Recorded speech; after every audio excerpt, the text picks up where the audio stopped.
நீ எங்க இங்க வந்த? என்ன என்ன வாயெல்லாம் தந்தி அடிக்குது. என்னை பார்த்து பயப்படக்கூடாது பாரதி. ஒரு காலத்துல உனக்கு எனக்கும் கல்யாணம் நடந்திருந்தா நீயும் நானும் சந்தோஷமா இருந்திருக்கலாம்.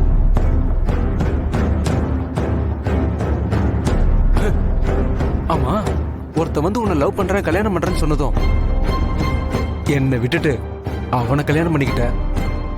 ஆனா என்னாச்சு? நீ தான் 2 பிள்ளைங்களை வச்சுக்கிட்டு கஷ்டப்பட்டுக்கிட்டு இருக்க. இப்ப கதை என்னன்னா, உனக்கும் நல்ல வாழ்க்கை அமையல, நான் கல்யாணம் பண்ணவளும் என்ன வேணவே வேணான்னு விட்டுட்டு போயிட்டா. இப்ப 2 பேரும் தனியா இருக்கும். இதுக்கு பதில் அப்பவே நம்ம கல்யாணம் பண்ணியிருந்தா ஜாம் ஜாம்னு இருந்திருக்கலாம் பாரதி. டேய், மரியாதையா பேசு. என்ன பேசிட்டு இருக்க? நீ என்ன பேசுறன்னு தெரிஞ்சுதான் பேசுறியா? ஒழுங்க மரியாதையா பேசு. ஆமா, முதல்ல நீ எதுக்கு இங்க வந்த? யாராவது பாக்குறதுக்கு முன்னாடி முதல்ல இங்க இருந்து போயிடு. இந்த அட்ரஸ் உனக்கு யார் கொடுத்தது? இது என்ன பாரதி வம்பா போச்சு? அப்பவும் சரி இப்பவும் சரி நீ மாறவே இல்லை. பாரதி இன்னும் பாரதி தான்.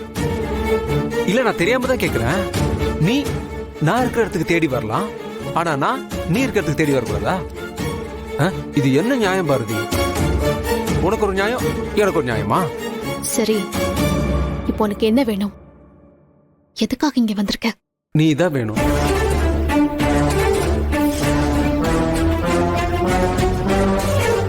முறைக்காத. உன்னோட நிம்மதி வேணும்னு சொல்ல வந்த. டங்கு ஸ்லிப் ஆகி அப்படி வந்துருச்சு. என் நிம்மதி சந்தோஷம் மொத்தமா எல்லாத்தையும் நீ கெடுத்துட்ட. உன்னை சும்மா விட்டுற முடியுமா? ஆமா, உள்ள ஆதி இருக்கானா? இங்க பாரு, நீ தேவையில்லாம பேசிட்டு இருக்க. என்னம்மா இது இப்படி பண்றீங்களேம்மா? நான் இன்னும் பேசவே ஆரம்பிக்கல, அதுக்குள்ள தேவையில்லாம பேசிட்டு இருக்கேன்னு சொல்றிய. சரி, உன்னோட ஆதிக்கு ஒன்னும் தெரியலையாமே?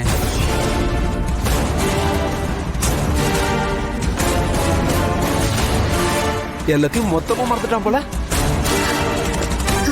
நான் இன்னைக்கு பார்த்தனே, பொசுக்குன்னு என்னைய பார்த்து நீ யாருன்னு கேட்டான். எனக்கு செம்ம ஷாக்கு.